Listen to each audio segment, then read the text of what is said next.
تنزيل الكتاب من الله العزيز الحكيم.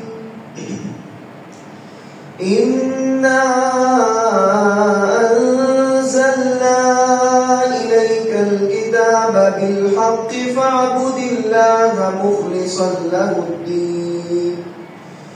ألا لله الدين الخالص والذين اتخذوا من دونه أولياء ما نعبدهم إلا ليقربونا إلى الله زلفى إن الله يحكم بينهم فيما هم فيه يختلفون.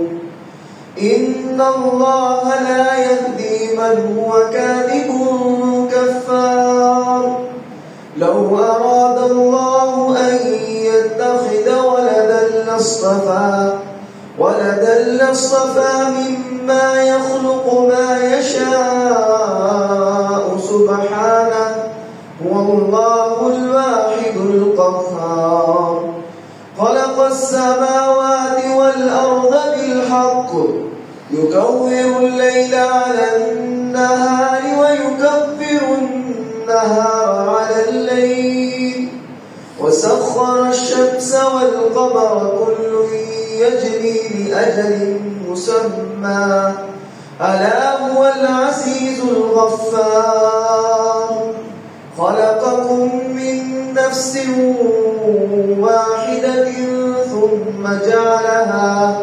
ثم جعل منها زوجها وأنزل لكم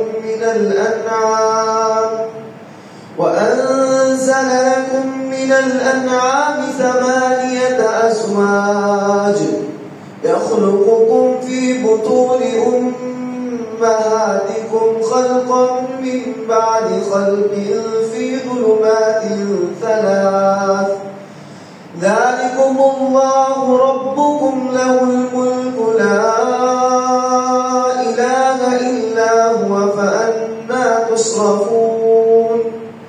إن تكفروا فإن الله غني عنكم ولا يرضى لعباده الكفر وإن تشكروا يرضه لكم ولا تزر وازرة وزر أخرى ثم إلى ربكم مرجعكم فينبئكم بما كنتم تعملون إنه عليم بذات الصدور.